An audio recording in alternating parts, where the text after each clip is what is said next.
So good evening, everyone. Welcome to the sixth Phoenix Talk, and especially for the participants, Eid Mubarak to you all, and how all of you had a wonderful Eid break. Today, we're really very happy to have Maxine Pond with us, our honorable guest speaker, and we're really happy and fortunate enough to have such an experienced teacher, educator, and researcher with us. And at the end of the session, we'll take your question and we'll share with the guests. Okay. So now I would like to welcome Nowrin Akther Koly, the associate editor of the Phoenix, to introduce our guest speaker. Thank you, Pranab sir. It's my pleasure to introduce our guest speaker of today's session, Maxine Pond, who has joined from Montana, USA. Maxine and Montana both are very dear to me because she is my direct teacher of TEA program. We are lucky being placed at Montana State University during our TEA fellowship because Montana is one of the most beautiful places on earth, known for the simplicity of country life and celestial beauty. And Maxine is known for the simplicity of her teaching style. She makes her class interesting and engaging using readily available materials. I wouldn't ever imagine that these few simple cards could be used in a dozen of ways to assign participants in different groups to have group work or pair work. She knows the magic to turn a boring content into something interesting and fun, using her imagination, creativity, and long experience of classroom teaching. So we are glad and privileged to have her. I'll briefly share her educational background and brief bio. Maxine has earned a master's degree in linguistics from University of Surrey, UK. She is completing her doctoral dissertation at Montana State University in adult and higher education. Maxine teaches in several programs and works with international teachers from around the world as the ESL instructor for the US Embassy TEA Fellow Program and Okinawa, Japan program at MSc. She is widely traveled and has taught English language and conducted professional development seminars in more than 14 countries. She serves on the board of Christian English Language Educators Association.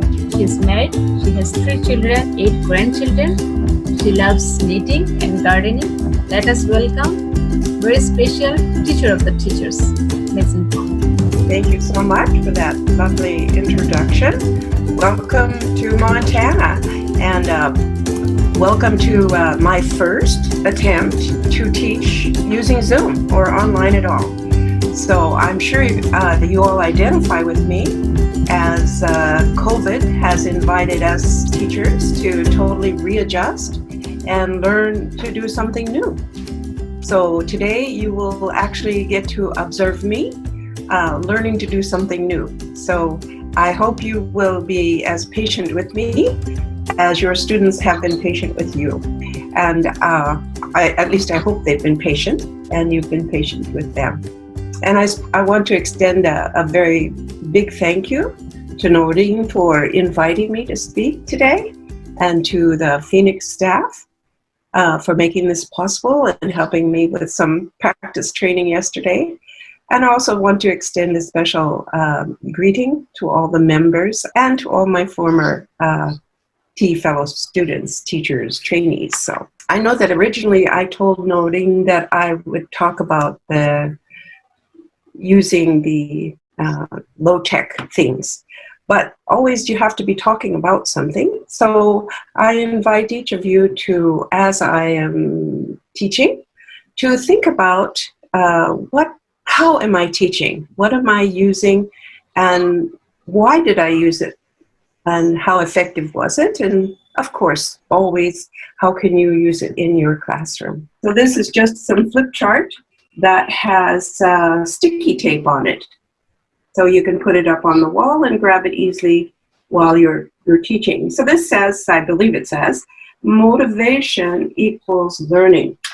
I have this idea coming from this book. There's a whole series by T. Saul on teacher training, and these textbooks are written with the non-native speaking teacher in mind.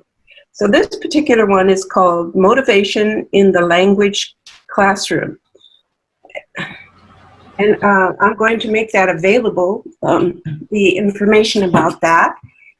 We will attach my PowerPoint to the chat room. So the PowerPoint will be for your reference, and it will also be, if you can't see something on the screen, you can look at it later. So you can access it whenever it's convenient for you. So there are 5, in this booklet, it talks about the 5 T's of motivation. And I want to look at those, but just remind you that research has shown that no learning takes place without motivation. So we can have the best lesson, but if it is not motivating, then there isn't learning. And we can have good plans, but we always need to have those plans with motivating students, making it interesting, making it meaningful, in order to keep them engaged, because that's when learning happens. So the 5 T's are the teacher, teaching methodology, task, text, and test. So today we're just going to look at 2 of those. The task, meaning I like to focus on learner involvement. And so once again, from this same TESOL training, and the reference for this is in the PowerPoint, but this one is called, let's see if I can see, Cooperative Learning and Teaching in the Classroom. I do use low technology techniques because I'm often teaching in parts of the world where I can't depend on having these things. And also, when I'm training teachers, I like them to be able to use it when they get home. And not all of my teachers, trainees are from high-tech areas. So that's what we'll look at today. So the teacher, sometimes we think that motivation is totally the responsibility of the student. They either are motivated or they're not. But language learning takes a long time. So it's a long time for a student or a person, even an adult, to stay motivated. So that's where the teacher comes in that the teacher needs to help that create an atmosphere that keeps that momentum to learn, that desire to learn going. So the teaching methodology that we will look at today is called Zoom, which we're doing. And because I always want learner involvement, I wanted to figure out how to put you in small groups. Those who have been in my classroom know that I'm always putting learners together. And for 2 reasons, or many reasons, but you can think about them. Just in your own mind, think now, what are the advantages of students getting in pairs or groups of 3 or groups of 4? What are the advantages of that? Of course, we can easily think of the disadvantages, so you can think of those as well. But when we do put students in groups, we have to do it very effectively and thoughtfully and carefully. So cooperative learning, so from this book, I have the 4 principles of cooperative learning, which is 1, maximum peer interaction. That means a lot of people talking, most everybody talking, equal opportunity to participate. And that I see as one advantage of Zoom, particularly if you have people enter the answer in the chat area, then everybody gets to participate, even that shy student. Number 3 is individual accountability. So just as a warning, today I'm going to put you in groups in what they're called breakout rooms. And in those rooms, when you are done, I will randomly ask people to respond. So everybody who's in the breakout room needs to remember, take note of, and be able to talk about what your group decided, what your group said, things that happened. So I'm going, since I don't know you, and I probably couldn't pronounce your names anyway, even if I could figure out who you are, I will use cards to denote what breakout room and then which person in the breakout room is to speak. So then I will say, breakout room 7, participant number C, letter C.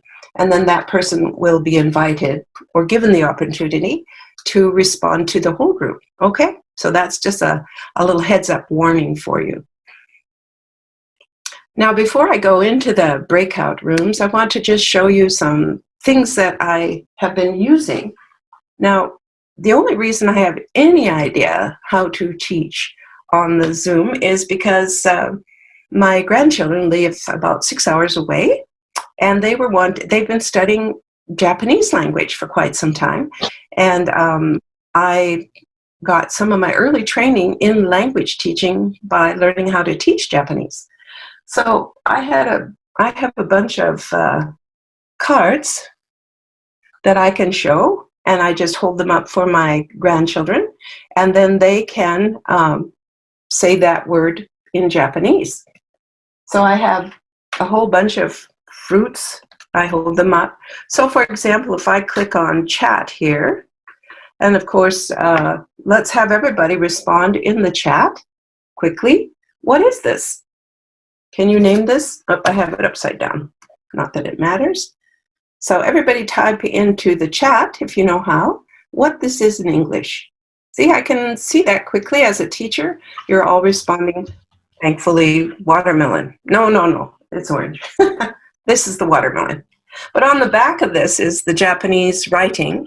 So I use flashcards, and I can have students respond.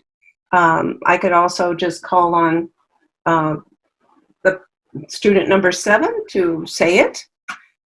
So that's a way to use low technology and to begin to get away from it being all about the teacher talking and the students not participating, which is the challenge in this remote learning.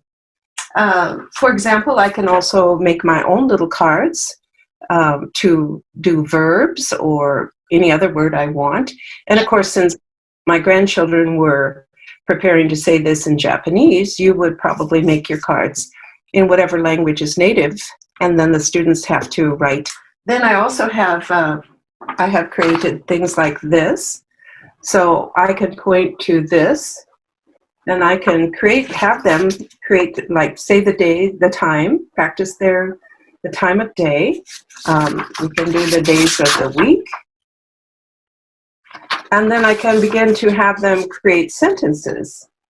So I eat oranges,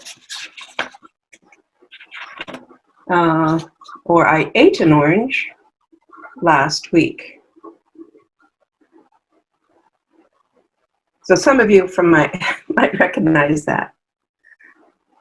So then they make a sentence. I ate an orange last week at 10 o'clock. So we're practicing past tense and some vocabulary. And so these are just little ways to signal. And of course, you would put this in your own language so that they have to translate this to English, translate that to English and know what that is, be able to use that. So just some ways to use some things you can create at home or have purchased. Another way is, so this works really well because then there's no language here. The student has to know that this is play tennis. We don't do tennis in American English, we play tennis. So you can create, some of these. And if you are practicing, for example, adjectives, this skier is not very good. So practicing the phrase not good. So those are just a few things. I also have a little game that I purchased that I can use. I can hold up. So I have multiple little things. And this one was a leapfrog game in Spanish. So the student has to match. The next low-tech thing that I want to look at is the flip chart.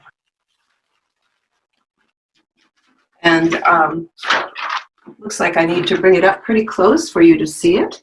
But if I was doing a teaching on pronunciation, the next thing I want to do then is look at, because as I said, cooperative learning is such a huge, I think it's very important in teaching.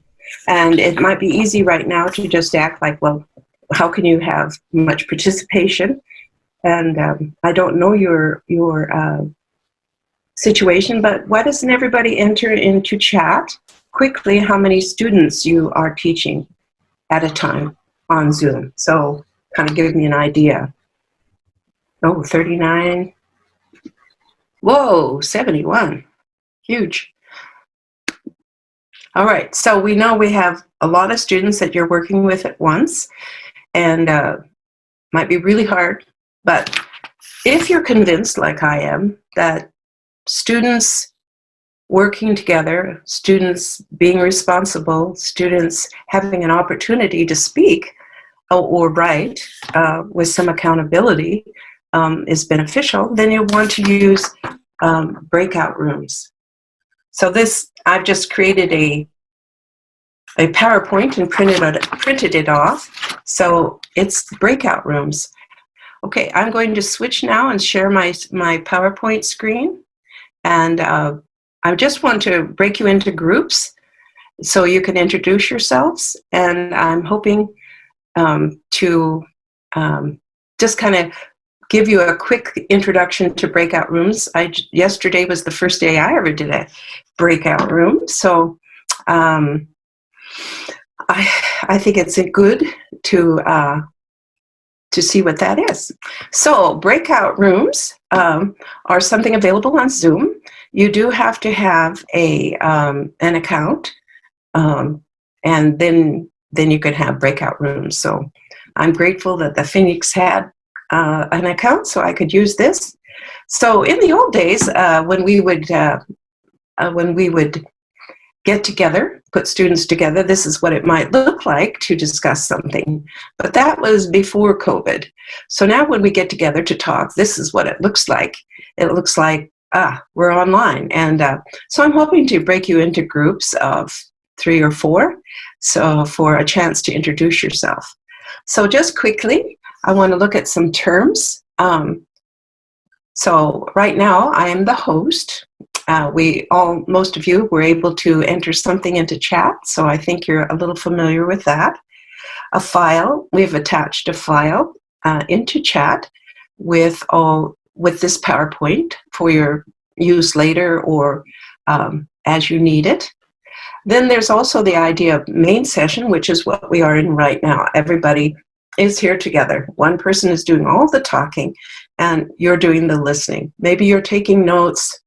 Maybe you're eating your breakfast. Oh no, it's breakfast here time. It's dinner time for you.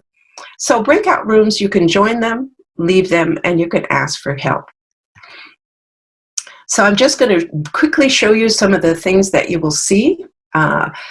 You will see a sign that says the host is inviting you to join breakout room, and it will give you the number of the room that you have been assigned to. Today, I'm just having the computer decide who's in the room. You may see a sign like this. You've been assigned to this room, and then you click on this blue join the breakout room. If I had more technology, I would have done a screenshot, but I don't. And then you'll see this, the thinking thing where it says you're joining, and it may take a few moments. So it just depends on your bandwidth or internet connection, how long it takes you. Hopefully, we can do that fairly simply today. And then once you're in the breakout room, then it'll tell you you are now in the breakout room. In the breakout room, there will be just you and the other people assigned to that room. So that means you're 2 or 3 people. No one else can see you. No one else can hear you. So you're just together. It gives you a chance to turn off the mute because there's just a few of you if you don't have a lot of dogs barking, babies crying, or traffic noises behind you. So you can interact in a more personal way. Yeah, it looks like there's still lots of people here. Yeah. Okay, I'll go back to sharing my screen. So just when you're in the breakout room, I can visit you there. but you will know when I come in because you'll see my name or my picture. So I can come in and I can just leave my name on and just kind of be a silent observer, or I can come in and, or when you do this with your students, you can come in. The breakout room lets you know how much time is remaining. It lets you click on breakout rooms. It's a new thing for you to click on. Some people, when we were practicing yesterday, had the saw this button, ask for help, but some could not. So hopefully within your breakout room, in a moment here, somebody will be able to ask for help if you have trouble. And then, of course, the button to leave the room, as well as other buttons. So then when the breakout room time is up, and I'll set a timer, and then it will count down. Then it will tell you that you're returning to the main session, and it will take you a little while to do that. Okay, so now I'm going to give you some directions, and if you can, because you won't be able to see this once you're in your room, can you take a little note so that for yourself so you can remember. So in the breakout room, I would like you first to share your name around the room, and then share where you are in the world and in Bangladesh. And then I would like each person in the room to be to get a letter. Give yourself a letter, A, B, C, or D, so that later I can hold up a breakout room number and a letter for the person that has that. And then that way I can hold everybody in the room accountable. Then go ahead and share together the type of school you're working in, the level of your students, and then any breakout experience that you've had previously in breakout rooms. And I hope a few people have, hopefully not everybody, so that this is not wasted. But so I'm going to stop sharing my screen. Just check how many people we have. Looks like we have 30 participants. So if I make 4 goes into 32 8 times, I'm going to make that many rooms. Okay. Now I'm going to open the rooms. Hello, how are you? Great. Are you doing online classes with Hexers? Yes, doing online classes, yeah. Okay. How's that going? Are you using Zoom for that? Sorry? Are you using Zoom for the online Yeah, classes yeah. or something else? Yeah. So are you taking online classes? We're doing online classes, but we're not using Zoom because with Zoom there's some security issues where it can be hacked quite easily. So because we have the small children, we're using Skype instead because it's just a bit more secure. So can I? Hello. Yes. So why? So what? I didn't hear the instructions. So should I talk with you now? Just general chat. Yeah, general chat. I'm letter A, Sultan's letter B, you can be letter C. Okay. Hello. Yes. Yes, I can hear you. Let me put on a shirt. Hi. Just got a shirt. It's too cold, isn't it? It's too cold inside. So cold, yeah. Hi, John. How are you? Hi, I'm good. It's suffering from the heat. Actually, I'm not suffering so much, but my children are suffering from the heat. Yeah. Unfortunate. Yeah. So I want it to rain again. I'm waiting for rain. So you are. It's not as hot as other buildings that I've been in Sylhet. Like when I was in Sunrise Tower, that place was so bad during summer. It was like being in an oven. Here is okay. Well, I'm actually right here. I'm visiting your classroom right now. It's like I'm walking around a room and you are at a little table having a chat and I'm just listening in. and saying, are they on topic or are they talking about their girlfriends? Oh, no, no girlfriends. So I'll leave you now and introduce yourselves and give yourselves letters. Okay, bye-bye. Yep, Okay, so John my should. girlfriend. Introducing them right now might be difficult. The wife's in the room next door. You know? okay. So it's not to Don't talk want to about get a girls. slap. Don't want to get a slap. It has, Things were uncertain, and you said it will. if you think that things are uncertain, then everything is uncertain. You just think positive, man. You should be positive. Everything is okay. This is just a virus. You should continue with your day. Life has to go on, you know. Yeah, that's true indeed. It seems like a thing, educational institutions are gonna open in September.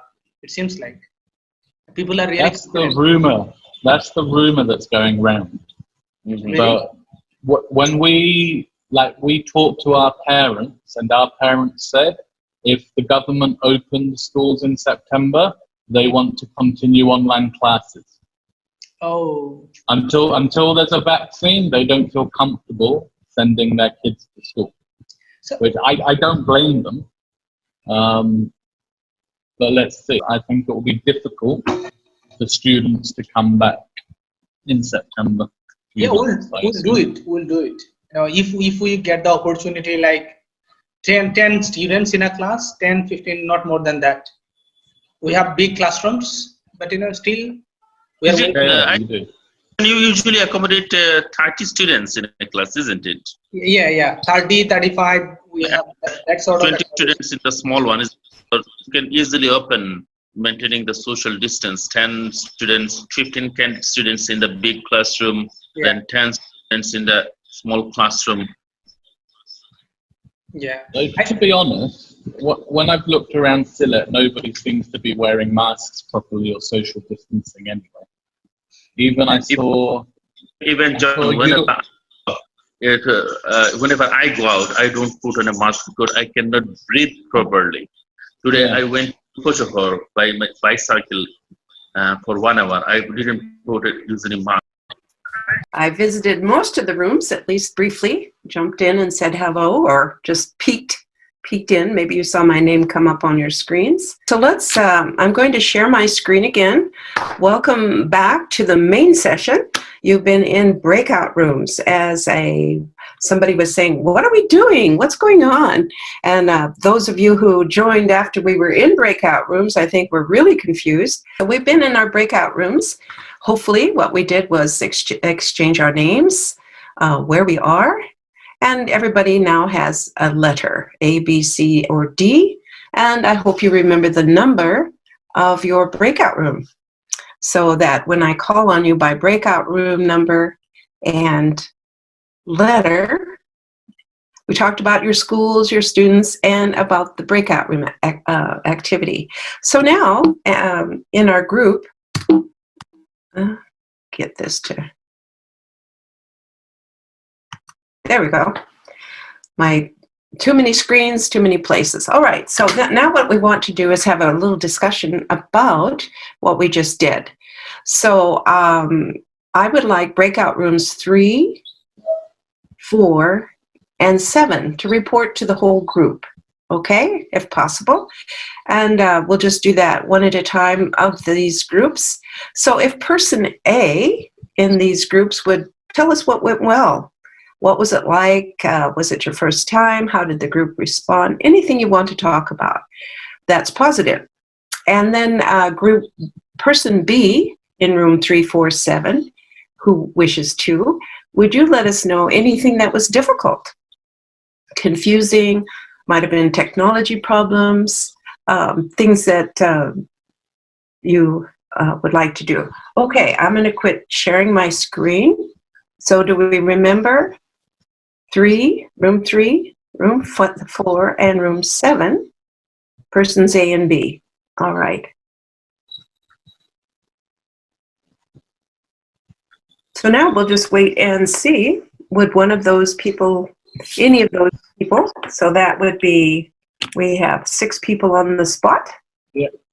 I'm 3A. Okay, hello. That would be me. Hello, it's Rashad, principal of Bliss International School. So I was talking with Sultan and Edisham in my group, and we were just getting into the breakout room was easy, but I think we all had a little bit different timings of actually finding ourselves in there. So that's possibly one thing that might be problematic for students.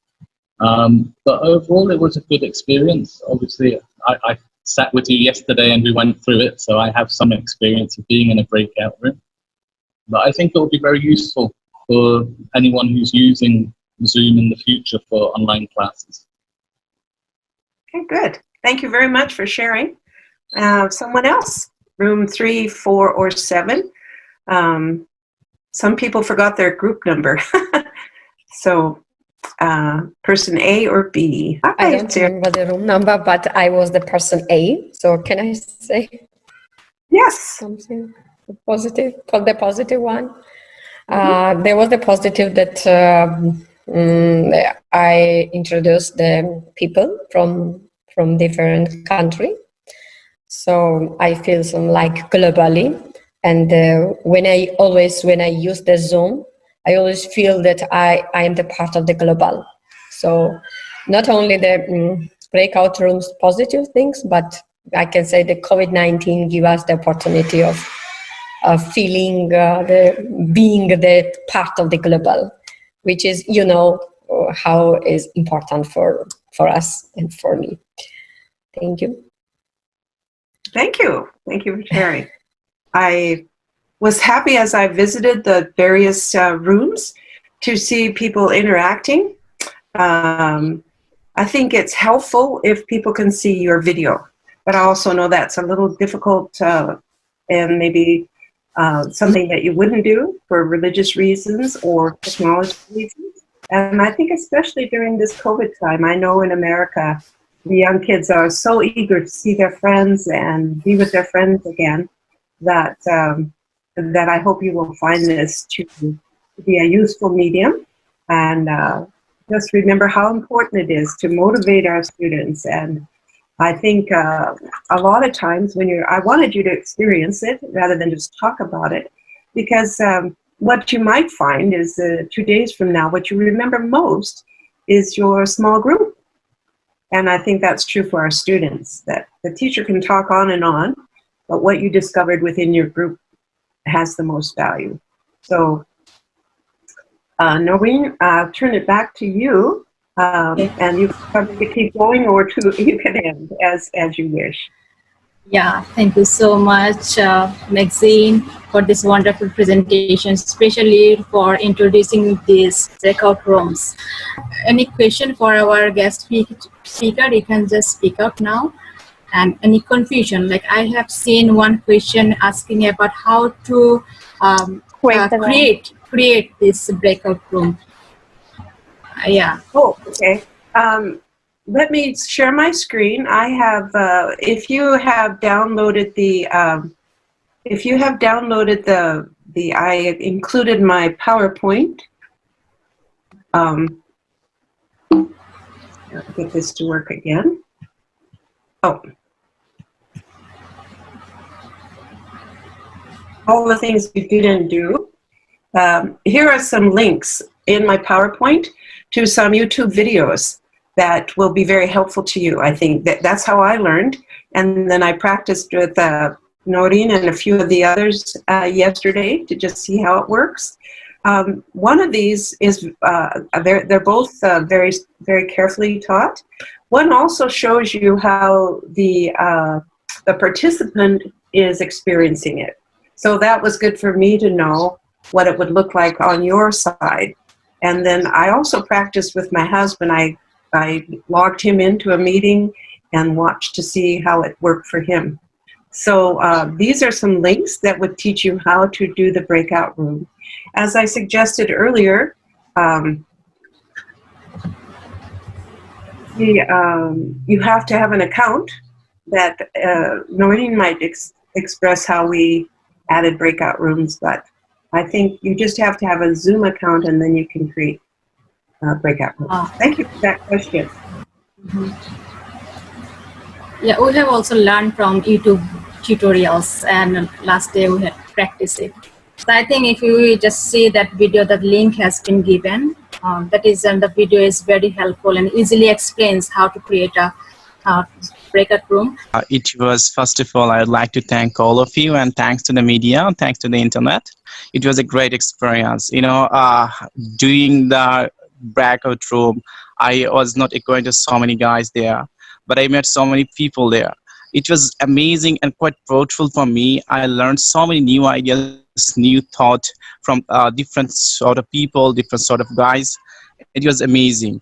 And of course, I was that guy who asked, what's going on there? One of my brother, who was my teacher, he just invited me over, and I really thankful to him. Well, the questions maybe, is it possible to use like breakout room if it is not a paid version? Of course, it is impossible. You cannot use it if it is not a paid version. So you have to pay for that. Based on my experience, I came to know one of my teacher who contacts like IELTS spoken classes the way. He said that it is not possible. We have to pay for that. Okay, so thank you very much for this wonderful session, and thanks once again, Maxine, for introducing us to such a wonderful tool, isn't it? In fact, it's for me, this is a very new experience for me even also. Yeah, just like the chat is part of Zoom, it's but it's only there if you have a paid account, and then you have to go in and activate it. But yeah, the tutorials will help you. Can everyone access the PowerPoint that we uploaded at the very beginning? And it also has, I wanted to mention my email address. Thank you. Thank you very much, Maxine, for your lively session, firstly. And I want to know, can I select the participant by my own choice? Yes. Or is it automatically? No, you can go in, and the tutorial will show you. You can go in and put people in rooms. You can move them around. Even during our meeting today, people joined and they weren't assigned a room, so I clicked on them and told them what they were in. So you definitely can handle the rooms, how many are in the rooms and who is in the room. You can control that. Thank you very much. And does it have any swap system from one group to another in this particular period? I'm not sure I understand your question. You mean, can you move students? Suppose student A is in the group of C, and student 2 is in number E group, and I want to swap these two into some different group. Then can I? Yes. Oh, thank you. The man on the lecture or the YouTube says, you put students in groups and then some students are misbehaving or not working well. So you can switch them. Ratan Chandra's Dev has shared that in my Zoom setting, I got the breakout option, but I didn't apply. It was my regular account. So he said that through his regular account, he can use breakout room. I don't know how it happens. I am Ratan Chandra Dev. I got the option breakout room in my regular account, but it's not paid account. I got the option. I think all of you can try and search the setting, and in the setting, just I think in the setting room you got an advanced option. In the advanced option, just I got the breakout room option. But you can try all of them, and I think some of them can get the opportunity. Okay. Good information also for us. Okay. And there is another inquiry was probably from Akther, that breakout rooms allow you to split the Zoom meeting into groups. Okay.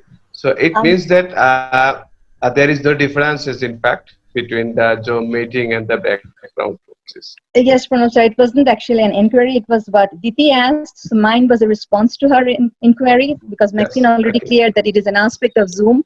So it's just that one aspect that lets you divide the class into groups. That's it. Yes. Right. Like in a physical classroom, we divide the students into smaller groups. Here, we are just doing it through Zoom. That's it. Okay. So the class is the same. It's the same class. Yeah. Okay. Great to hear your voice, Atiapa. Yeah. Good to see you too. We're going to at the very close of these sessions. Now I'd like to just request John Paul Sargent, Associate Editor of the Phoenix, for his vote of thanks. Mr. John Paul Sargent. Thank you, Pranab. On behalf of everyone involved in the Phoenix and all of those who have attended today, I'd just like to again thank Maxine Pond for being with us this evening. This session has been enlightening for all of us who have participated, and there's a lot that we have taken away in terms of how to use Zoom with our students, especially in this pandemic time, but also hopefully people will still be using this once the schools reopen here as well, because we need to implement more online learning into our curriculum. So it just leaves me to say again, on behalf of all of us, we hope you will join us again in the future to share some of your valuable insight and experience. And maybe even when this pandemic is over, you can come and join us here in Bangladesh for a few days and help us with some sessions. But thank you very much. We've all enjoyed it very much. Thank you, John Paul Sargent, and thanks to all. Please keep eyes on our Facebook page. Is there any T fellow with us now, other than Nowrin? Yes, anyone else? I am from Georgia, and there is a Sofik also. Sofiko from Georgia. I saw one from Honduras, and Jamie was also. Yeah, Fatima was there also. Yes, Fatima was here again. So, thank you once again. It has turned into once again a tea get together. Okay, good job. So Maxine, as you are the host, you need to end the meetings. Thank you. Okay, again, we'll be in touch.